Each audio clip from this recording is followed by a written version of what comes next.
coração das nossas crianças um resumo rápido do texto bíblico. E eu gostaria de começar a nossa introdução de hoje dizendo que eu teria várias maneiras de fazer essa reflexão sobre como as implicações da reforma protestante para os nossos dias.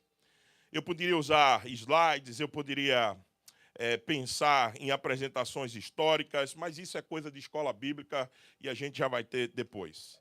Mas a minha preocupação é usar o texto bíblico não em prol, entenda bem, de defender aquilo que aconteceu há 507 anos atrás. Mas dizer, meu ponto aqui é dizer que o que aconteceu há 507 anos atrás não é nada novo. Não era novo naquela época, não foi a primeira vez e não foi a última. De alguma maneira, isso continua acontecendo e deve acontecer. O tempo inteiro, todo o tempo. Nós temos que olhar para a nossa vida e entender que sempre exige conserto de alguma coisa. Nós ainda estamos nessa carne. Estamos ainda enfrentando a presença do pecado. Então, esse é o meu ponto aqui.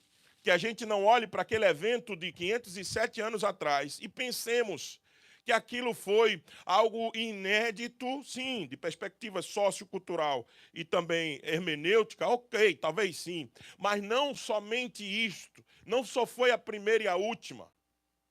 Antes daquele período da reforma, nós tínhamos vários eventos que ocorreram na Escritura Sagrada. Vocês se lembram do rei Josias? Josias, quando encontrou com a palavra do Senhor, ele promoveu um santo jejum, um tempo de arrependimento. Ele reformou a nação de Israel através da palavra do Senhor. Quando Esdras se encontrou com um livro que havia sido perdido nos escombros de Jerusalém, e ele encontra o livro sagrado, e no capítulo 9 e 10 de Esdras, ele sobe num púlpito de madeira e começa a anunciar de novo a palavra do Senhor. Os corações todos ali pegam fogo outra vez e se arrependem, choram e voltam de novo e consertam as suas vidas. Esse é o movimento sempre de arrependimento, é o movimento sempre de reforma. E é sempre provocado pela palavra do Senhor. Sempre provocado pela verdade do Senhor. Sempre começa na palavra.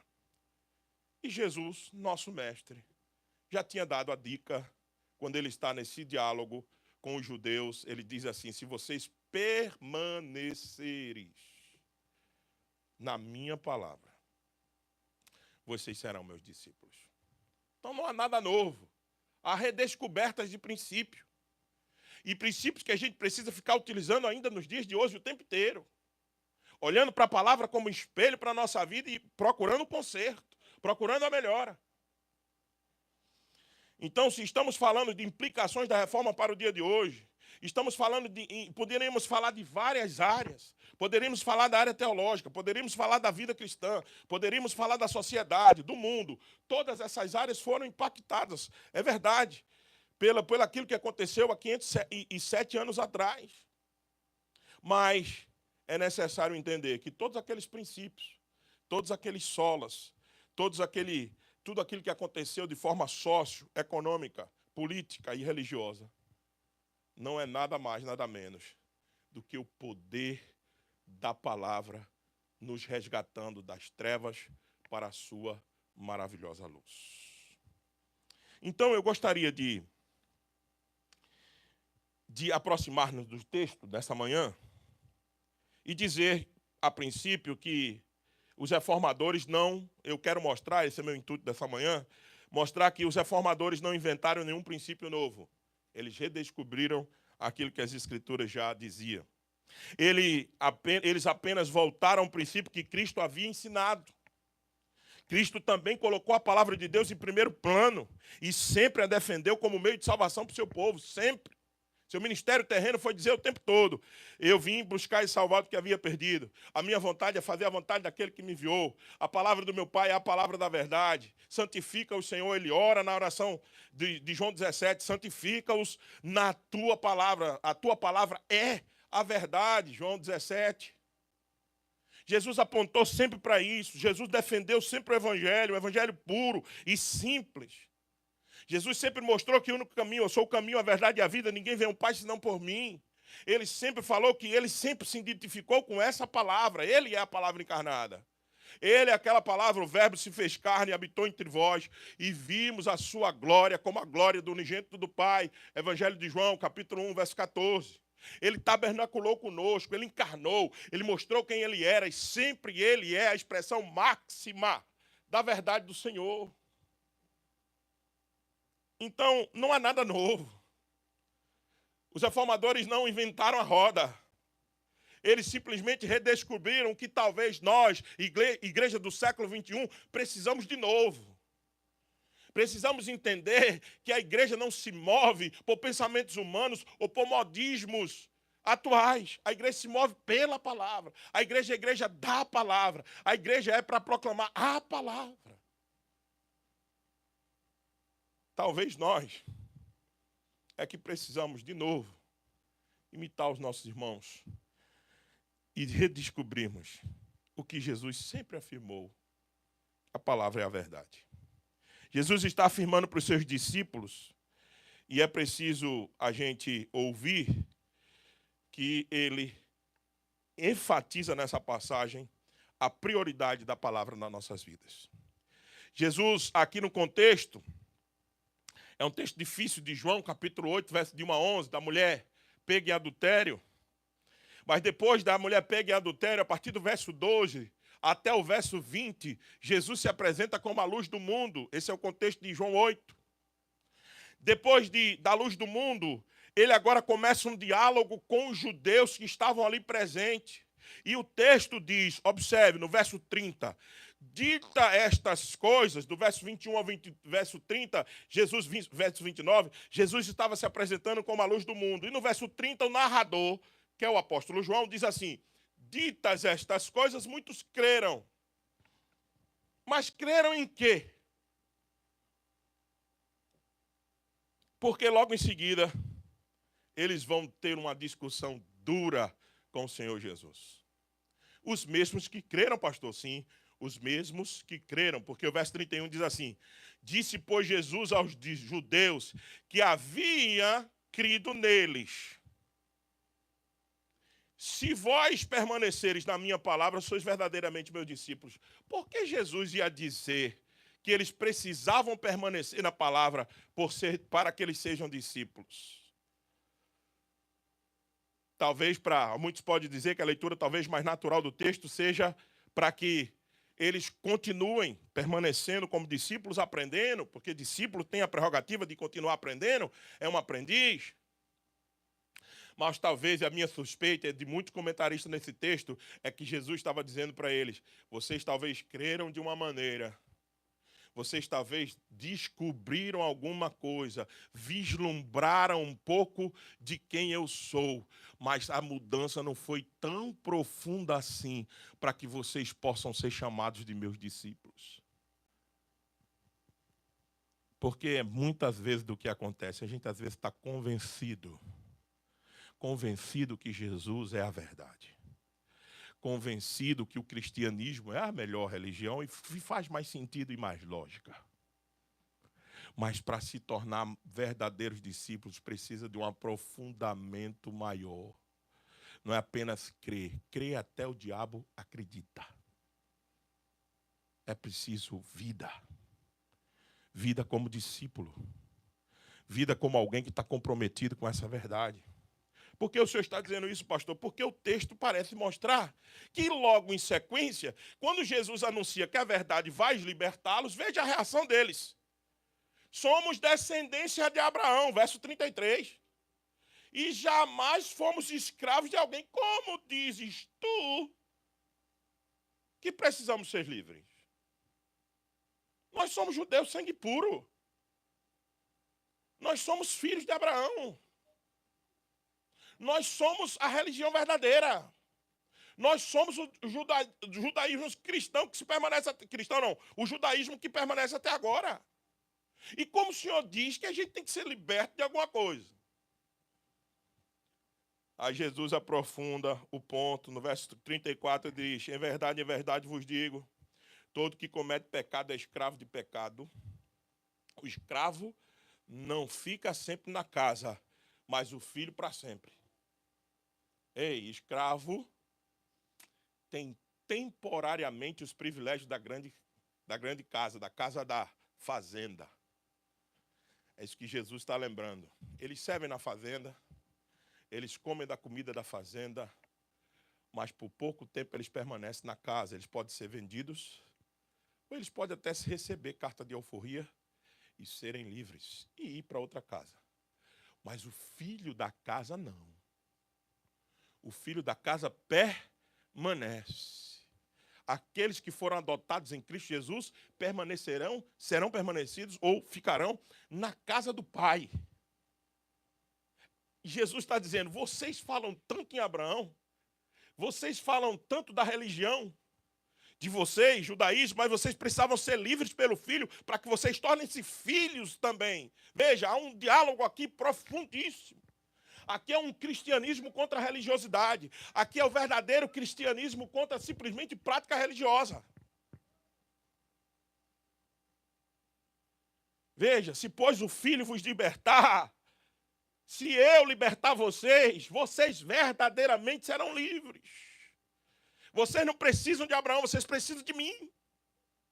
Vocês não precisam defender a religião do pai de vocês. Vocês precisam ter relacionamento comigo. Às vezes a gente é criado dentro da igreja. A gente herda a fé dos nossos pais, entre aspas. Mas nunca tivemos um relacionamento profundo, de transformação real com o nosso Senhor Jesus. É isso que Jesus está discutindo aqui, nesse diálogo com os judeus. Bem sei que sois descendência de Abraão, de Jesus. Eu sei. Vocês querem me ensinar o que eu já sei? Contudo, procurais matar-me. Veja, porque a minha palavra não está em vós. Veja, peraí. Jesus tinha dito, o texto diz que, no verso 31, que eles tinham crido. Vocês ouviram. E Jesus estava falando no verso 32 aos que tinham crido. Agora o próprio Jesus dizendo aos que tinham crido que eles queriam matar-me. Então eles creram ou não? Entende isso? Você precisa ler com mais atenção e questionamento ao texto. Como que Jesus está dizendo? Aqueles que dizem ter crido, eles querem me matar. É porque, na verdade, eles não tinham crido de fato. Eles só tinham se convencido de algum aspecto de verdade que o Senhor Jesus tinha mostrado. Talvez um caráter idôneo de alguém que pregava boas palavras, que tinha uma moralidade boa. Talvez seja isso que aquele grupo de discípulos tinham visto em Jesus. Talvez seja isso que eu e você, muitas vezes, deixamos-nos seguir e dizermos que amamos o nosso Senhor. Mas, de fato, somente aqueles que permanecem na palavra do Senhor podem dizer que estão vivendo de acordo com a vontade do Senhor. Então vamos para a exposição dos dois primeiros versos aqui. Apenas o verso 31 e o verso 32, dois primeiros versos da passagem, vocês entenderam? Então vamos nos concentrar no verso 31 e no verso 32, que eu disse que esse era o âmago da nossa exposição de hoje. A primeira coisa que a gente aprende com esse texto é que, para ser discípulo de Jesus, precisamos permanecer na sua palavra. Veja o verso 31. Disse, pois, Jesus aos judeus que haviam crido nele, se vós permaneceres na minha palavra, sois verdadeiramente meus discípulos.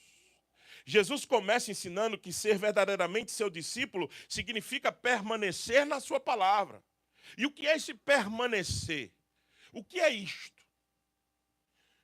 A gente está acostumado a ouvir Bíblia o tempo todo e decorar versos, mas a gente não para fazer um aprofundamento, uma reflexão maior e melhor.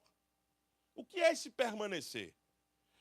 Implica não somente num compromisso constante, mas uma vida fundamentada nos ensinos e na presença do Senhor Jesus.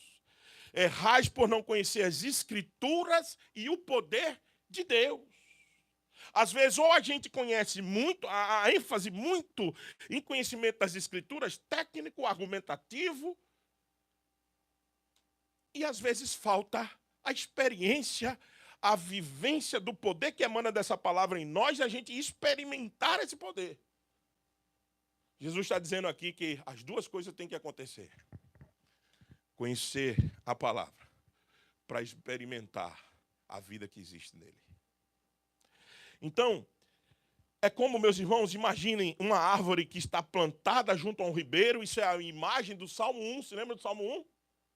Bem-aventurado aqueles que não andam no caminho dos ímpios, nem se detêm no caminho de pecadores, nem se assenta na roda dos escarnecedores. Antes tem o seu prazer na lei do Senhor, e na sua lei medita de dia e de noite. Ele será como uma árvore plantada junto a ribeiro de água, a qual dá o seu fruto na estação própria. E tudo quanto ele faz, prosperará.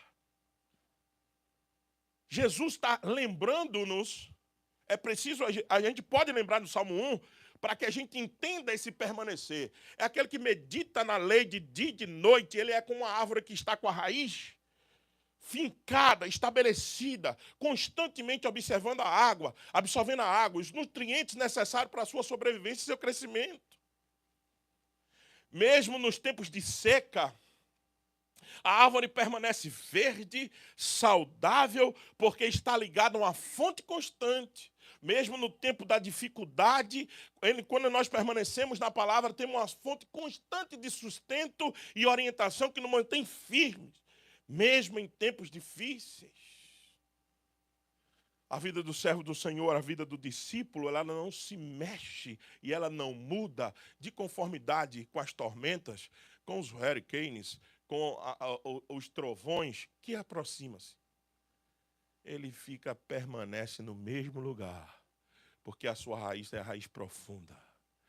Ele está sendo alimentado pela seiva da palavra e a seiva do Espírito Santo de Deus nele. E hoje, meus irmãos, também da mesma maneira que aqueles que disseram que acreditaram em Jesus, somos chamados a examinar a nossa vida e perguntar a nós mesmos: estamos realmente permanecendo na palavra de Deus? Estamos realmente permanecendo na palavra de Jesus? Nós somos realmente influenciados pela leitura das Escrituras ou só lemos as Escrituras ocasionalmente? Ou fazemos dela a nossa base para viver de acordo com os seus ensinamentos de Cristo? A prática diária de permanecer na palavra fortalece a nossa fé e nos dá discernimento para distinguirmos o tempo que está à nossa volta. O que permanece na palavra, ele não vive de modinha ou de modismo. Quando vem uma onda, ele analisa a onda. Quando vem a onda do modismo, ele analisa e diz assim: isso vai passar, isso não é de permanecer, porque ele sabe distinguir o tempo, porque ele está aprofundado na raiz da palavra. Ele não vive de campanha. Igreja acham que para aprender os seus membros hoje, elas precisam fazer campanhas. E a campanha A que termina e volta para a campanha B, para C, e ficamos mudando os programas dentro da igreja, ficamos alterando as noites, ficamos imitando o calendário do mundo e celebramos tudo e todos para aprender, para criar um fato, para trazer o povo, porque senão o povo desanima, pastor. Porque senão a igreja esvazia, senão a contribuição cai. Ei, isso é modinha. Isso sempre passa e a gente precisa de outra campanha. E a gente precisa de outro movimento. E a gente precisa de outro calendário. E a gente se mexe nos programas dentro da igreja. A gente cai no ativismo. Mas profundidade de relacionamento com o Senhor Jesus Cristo, são poucos os que têm. Infelizmente, meus irmãos, nós precisamos perguntar para nós mesmos: nós estamos permanecendo na palavra? Ou nós estamos comprometidos com a onda que vem, a campanha que vem das redes sociais, e mexe com a gente, e a gente agora começa a querer imitar a igreja tal, o crente tal, o pastor, a pastora tal. O único foco tem que ser Jesus na nossa vida. Porque todos esses passam. Todos nós temos aqui, aqueles que são crentes mais velhos, experiência com pastores que influenciaram a nossa vida. E a gente lembra deles hoje com saudade. Mas onde eles estão? Esperando o novo céu e a nova terra, mortos. Mas o nosso Senhor não é para momentos só da nossa vida. É para a vida inteira. E todo o tempo. Então, a primeira coisa que a gente aprende com esse texto é que nós precisamos permanecer na palavra. Estou sempre lendo, ilustrando e aplicando. E agora vamos para o segundo ponto. Da mesma maneira. Conhecereis a verdade. Veja o que é dito no verso 32. E conhecereis a verdade. Se vocês permanecem na palavra, vocês vão encontrar a verdade que vocês tanto procuram. Jesus afirma que permanecer na sua palavra é, consequentemente, o ato de conhecer a verdade. Este conhecimento vai além da informação. Trata-se de um conhecimento relacional e transformador. A verdade aqui é mais do que um conceito intelectual, é a própria pessoa de Jesus. Vocês vão me conhecer mais. Vocês não vão apenas saberem discutir ou dialogar ou defender numa posição apologética. Não, nós precisamos de posições para defender a verdade. Isso é certo, mas não é só isso. Se esse conhecimento não nos levar a ter um relacionamento com Jesus, nós não conhecemos a verdade. A epistemologia, que é a teoria do conhecimento, que toda ciência avora ter, e a filosofia também, elas param absolutamente com a correspondência, porque é verdade no conceito filosófico, é a correspondência da realidade com o fato, daquilo que realmente existe. Isso seria a definição filosófica de verdade. Verdade é tudo aquilo que corresponde à realidade dos fatos. Então, toda a epistemologia, toda a tentativa de conhecimento vai sempre partir da análise humana, da perspectiva humana em relação ao objeto estudado. Aí você tem um limite.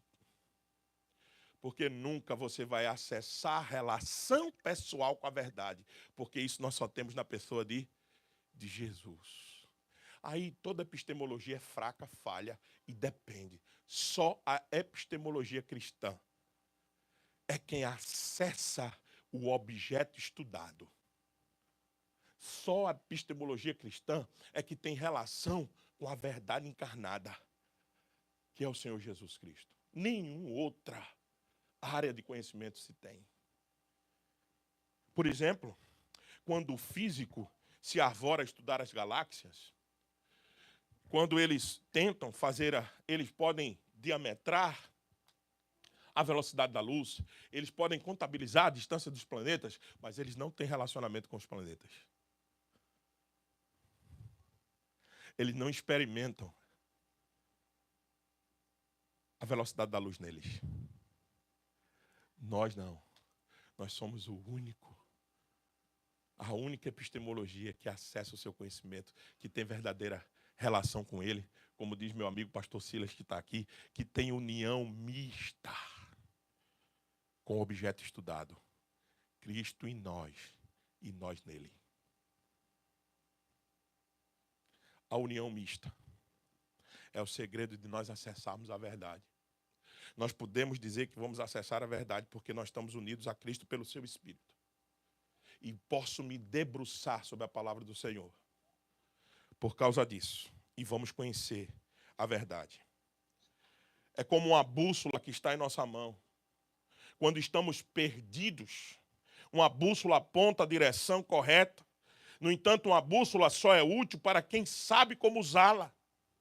Sabe, conhece as direções e os caminhos. Assim, conhecer a verdade é saber a direção segura para onde nós temos que andar. Jesus não é apenas a nossa bússola, o nosso guia, mas ele é a encarnação da verdade, apontando para o caminho certo, mesmo quando estamos cercados por enganos e confusões. Como é a realidade dos nossos dias? Nossa realidade dos nossos dias é verdade eclodindo para tudo que é lado e a gente meio que perdido. Para onde eu vou? Você não precisava se sentir perdido, você tem Jesus. Você tem um conhecimento sobre Jesus. E ele disse que era o caminho, então você nunca está perdido. Ele é a verdade. Você nunca estará enganado. E ele é a vida. Você não apenas sobrevive, você tem que viver hoje. Eu fico preocupado que no nosso cristianismo de hoje, alguém que quer se livrar das confusões deste mundo, diz assim, é um cristianismo muito apontado para cima, para os novos céus e nova terra, desconectados da realidade da existência aqui e agora. O evangelho não é só para nos livrar da morte vindoura. O evangelho do Senhor Jesus não é só para nos tirar do inferno. O evangelho do Senhor Jesus é para hoje, é para agora, é para já. E a gente fica, não, um dia a gente vai se livrar de todo esse sofrimento. Um dia tudo isso vai acabar. Um dia, e vivendo gemendo o dia de hoje. Quando a gente podia, o dia de hoje, ser o dia alegre, o dia que o Senhor fez, o mais alegre da nossa vida, tem que ser hoje, porque amanhã não existe, ontem já passou. E a gente fica só apontando para o futuro, porque a gente está envolto a série de problemas, porque a gente não consegue vivenciar a única e verdadeira verdade, que é que Ele perdoou os nossos pecados. E as circunstâncias desse mundo não podem mais determinar se eu sou alegre ou triste, porque eu tenho a maior de todas as respostas para a minha vida agora. Ele. Ele. Aí a gente fica olhando se o vento vai mudar, se vai ter trabalho amanhã, se vai ter como viajar no ano que vem. Meus irmãos, nós temos Ele agora. Ele é a verdade hoje. Ele é para nós agora. É Ele que nos dá a paz que excede todo entendimento. É Ele que não me deixa mais viver preocupado se eu vou aguentar. Eu vou aguentar, vocês vão aguentar. Porque Ele aguentou por nós. Porque Ele sofreu tudo por nós. Porque Ele vai socorrer-nos quando nossos pés resvalarem. Como diz o Salmo 131. Quando vocês pensarem em desistir, eu estarei lá para segurar vocês. Para sustentar vocês. É agora, essa é a verdade encarnada. Então, estamos buscando verdadeiramente esse relacionamento. Conhecer aqui, o verbo conhecer é o verbo relacionar-se. Não apenas conhecer intelectivamente, mas ter relação com o Senhor. Relação pessoal. Veja só. Quando Jesus falou em Lucas 13, que alguém perguntou para ele, Jesus, é muita gente que vai entrar no reino dos céus, ele disse o quê? Esforça-te por entrar pelo caminho estreito. Porque naquele dia, estou aqui parafraseando o texto, não estou citando ipsilítere, mas é o que está lá. Porque naquele dia, muitos, meu pai vai fechar a porta e muitos do lado de fora vai ficar o quê? Batendo. Senhor, deixa-nos entrar. Nós profetizávamos em teu nome. Nós expulsamos demônios. Nós fizemos toda atividade religiosa. E o que é que o Senhor Jesus disse para esses? Ou Deus dirá para esses? Apartai-vos de mim que eu não vos conheço. Espera aí. O Senhor tem amnésia por acaso? Ele esqueceu de que ele criou? Por que ele não conhece? Porque Deus está dizendo o quê? Eu não tenho relacionamento com você. Quando Jesus disse, conhecereis a verdade vos libertará. Conheçam a mim, se relacionem comigo. Eu sou a verdade encarnada. Tenham entendimento, tenham relação pessoal comigo. Aí vocês serão libertos. Se o Filho vos libertar, verdadeiramente sereis livres. Nós ouvimos isso aqui já hoje. Então, meus irmãos, cuidado. Muita gente corre, um grupo dentro da igreja, minoritário, corre para um entendimento profundo das Escrituras, faz uma exegese excelente do texto, tem uma interpretação muito boa, conhece a história cristã, faz uma bela de uma contextualização do texto excelente, mas não tem relacionamento nenhum com Jesus. Não tem piedade, não tem humildade, não tem amor. O outro lado é ao contrário. Não, teologia mata, a letra mata, para que isso? O que importa é sentir, o que importa é me arrepiar, o que importa é que eu tenha movimentos de sentir. Deixa eu dizer uma coisa para quem pensa dessa maneira. Seu sentimento é produzido por um coração pecaminoso que é o seu. E o seu sentimento vai lhe enganar uma hora. Nem toda hora você vai sentir. Quando você não sentir, você vai precisar de uma coisa chamada razão. é a razão da vossa fé que faz com que a gente permaneça firme. Nem toda hora a gente sente. Nem toda hora a gente se arrepia. Nem toda hora a gente vê o chão tremendo, o céu se abrindo, anjos descendo sobre nós, aparições extraordinárias. Não, a vida cristã às vezes é feita debaixo de silêncio. Parece que a gente fala e o céu não responde. Parece que a gente canta e não há a mesma vibração. Parece que a gente ora e não vê resposta, mas a gente continua. Porque a gente conhece a verdade revelada. Então, nem um extremo, nem outro. É os dois juntos. Entendimento, conhecimento da palavra, mais vida com Deus.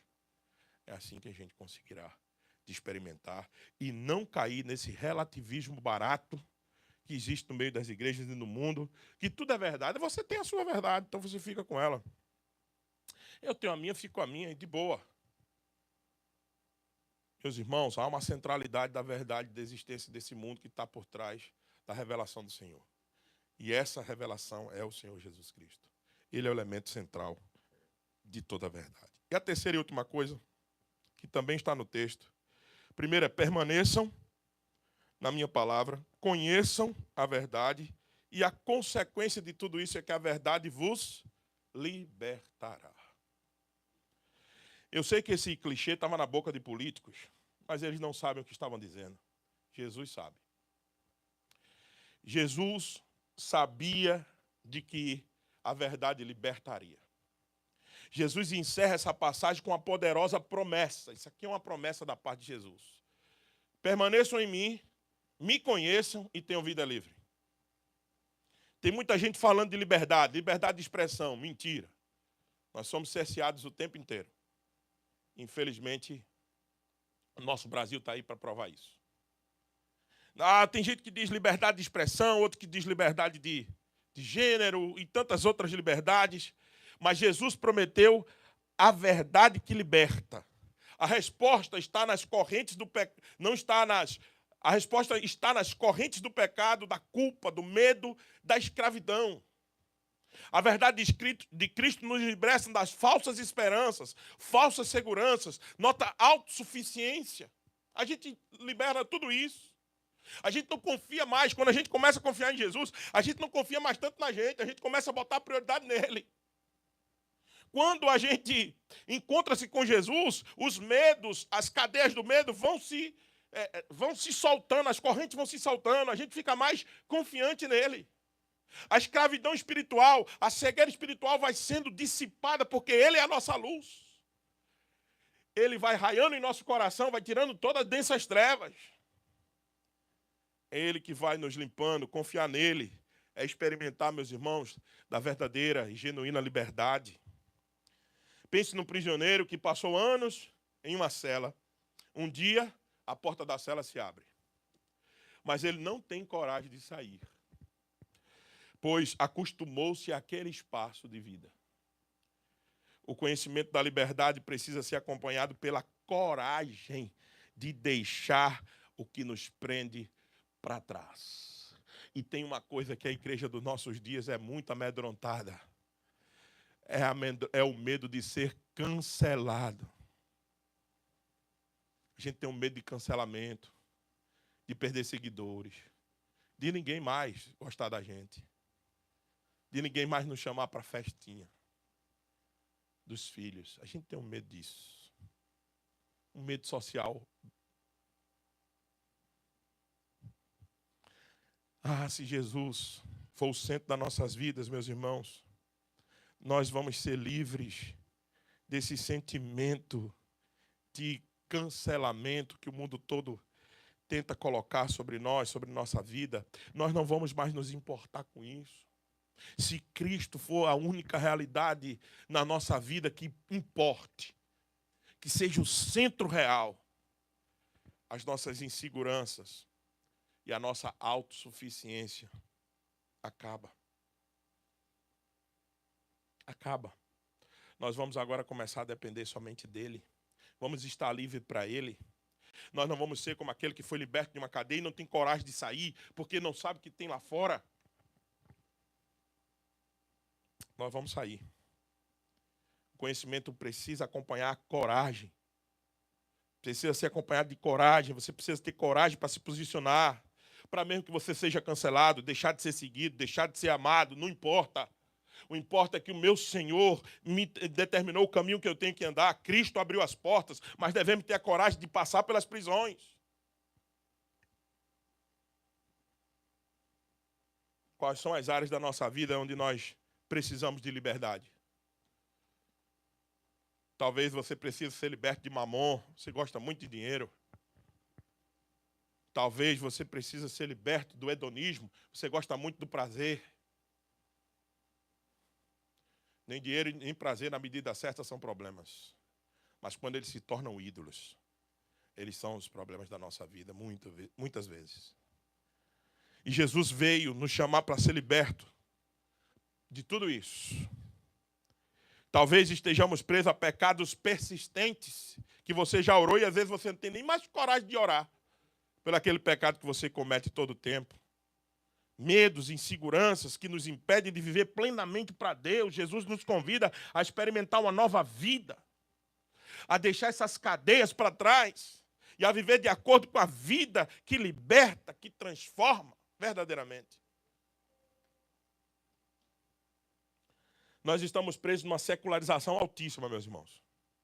A igreja está secularizada. A igreja quer ser uma resposta para o mundo, mas deixando a verdade da palavra do Senhor.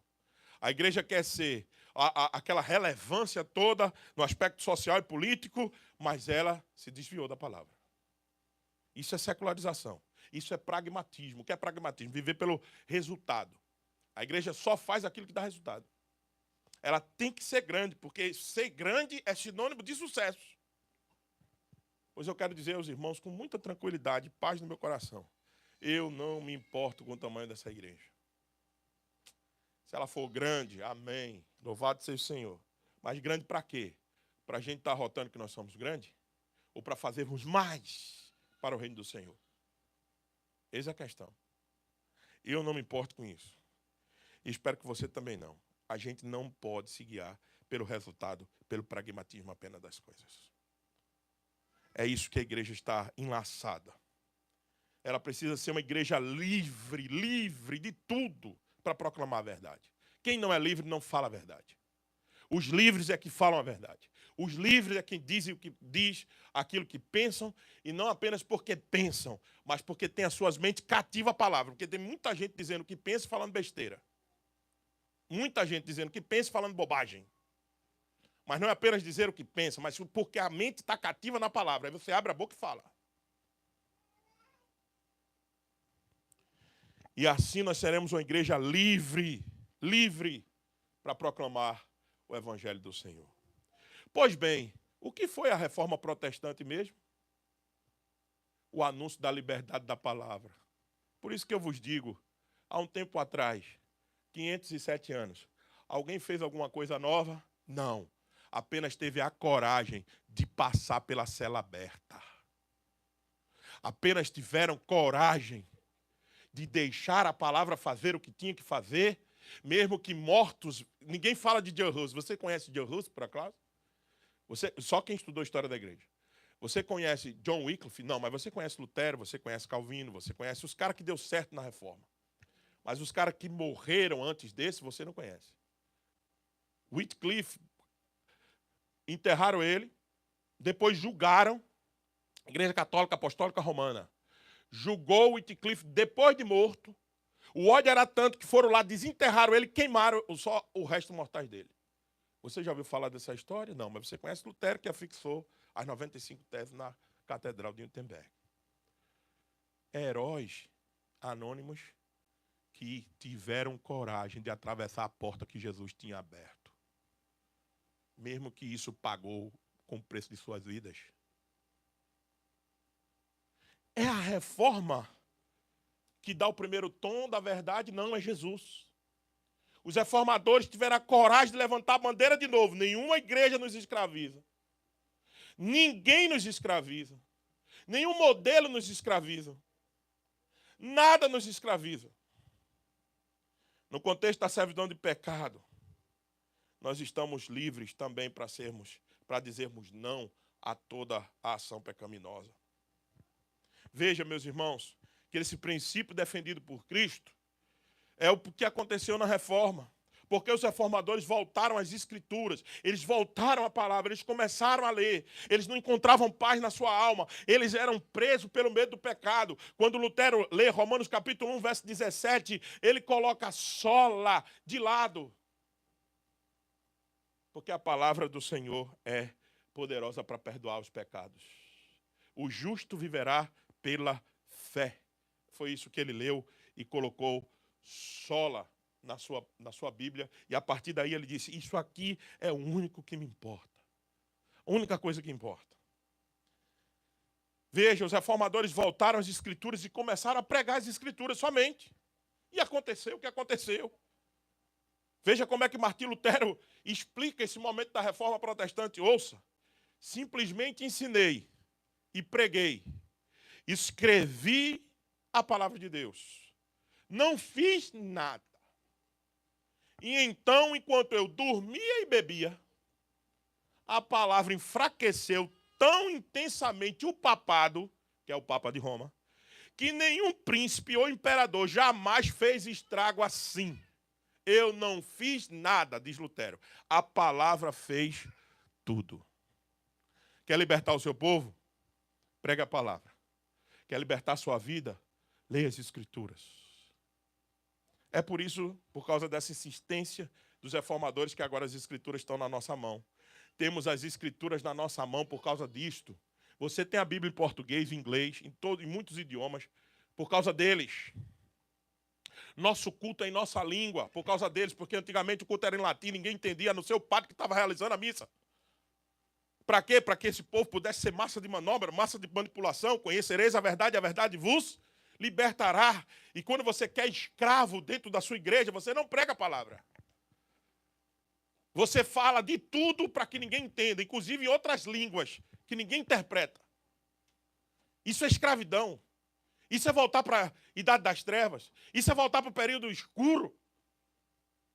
Igrejas hoje que se contentam em ouvir coisas que elas não entendem. Por favor. Nós já somos livres. Não precisamos voltar mais. Temos consciência de que somos sacerdotes de Deus. O reino está em cada um de nós. Não é eu que estou aqui que sou melhor do que vocês. Vocês não precisam olhar para mim como o cara extraordinário, o santo apóstolo, que tem conexão direta com Deus. Essas baboseiras que a gente escuta por aí. Isso acabou há mais de 500 anos atrás. E tem gente que se submete ainda a isso. A esperar que não, se o pastor não for na minha casa e orar, eu não sou abençoado. Por quê? Por quê? Se você é livre em Cristo, se você é um sacerdócio universal, foi isso que a igreja defendeu.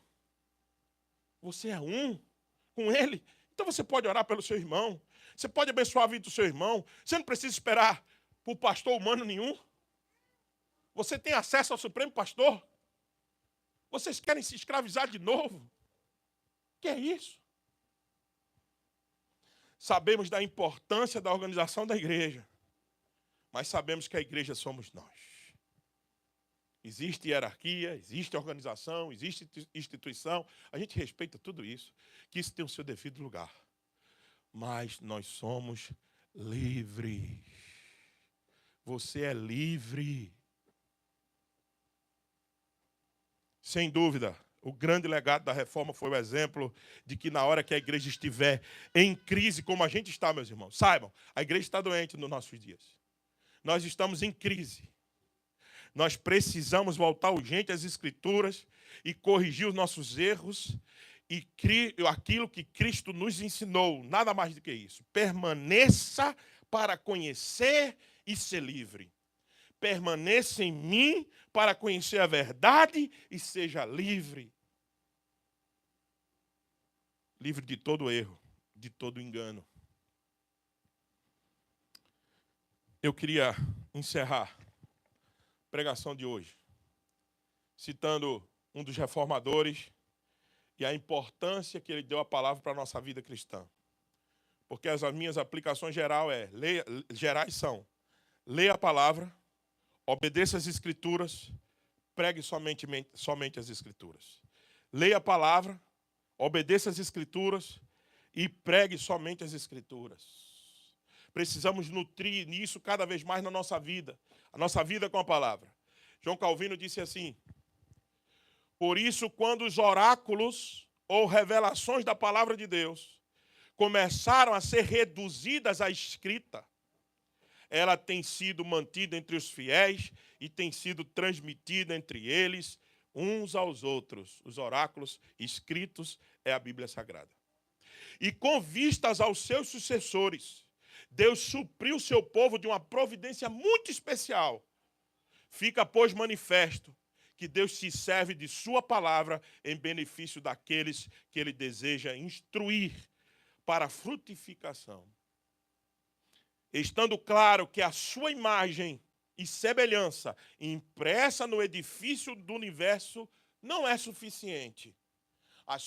O céu proclama a glória de Deus e o firmamento anuncia as obras de suas mãos. É isso que Calvino tem em mente. É verdade, mas ele disse que não é suficiente para que a gente entenda mais de quem é esse Deus. Portanto, é necessário, diz Calvino, que sigamos este caminho, se de coração aspiramos genuinamente à contemplação da verdade. Leiamos as Escrituras. Não despreze a palavra.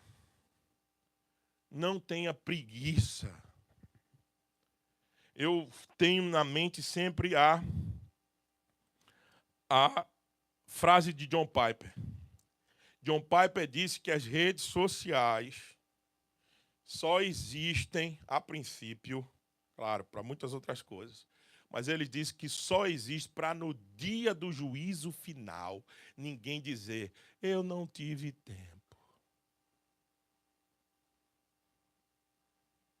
Diminui o WhatsApp.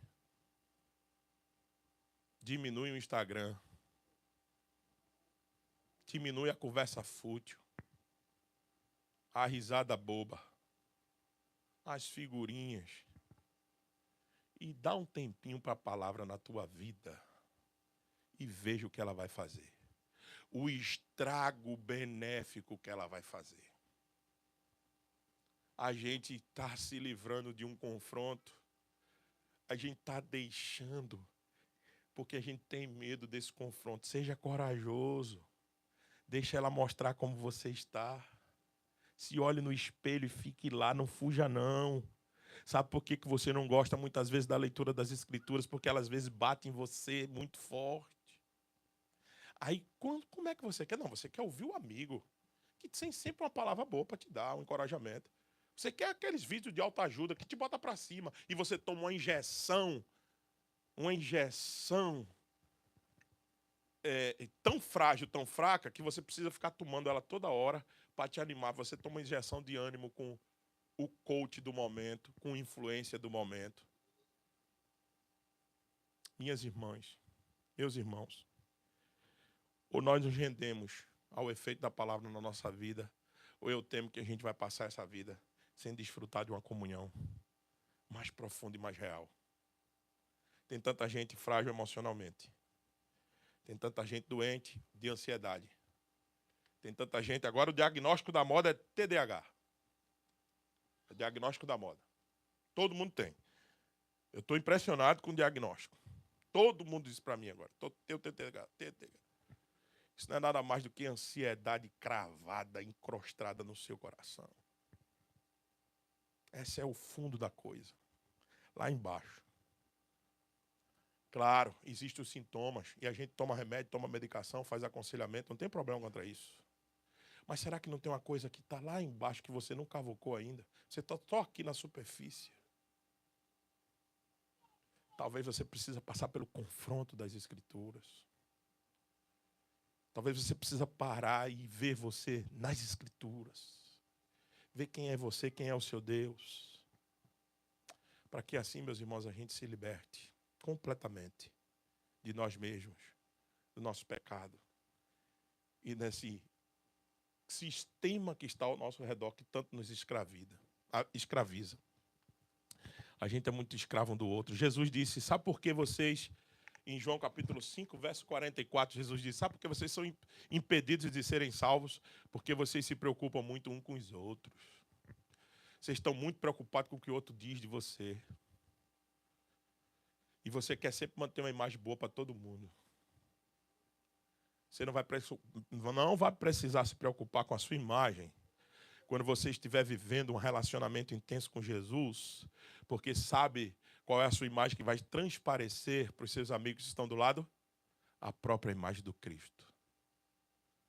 Todo mundo vai, de alguma maneira, te admirar ou te odiar, porque eles estarão vendo Cristo na sua vida. Conheçam a verdade. Permaneçam na verdade. Conheçam a verdade. E ela vos libertará. Amém? Que Deus nos abençoe. Vamos, nesse momento, meus irmãos, orarmos ao Senhor. Antes disso,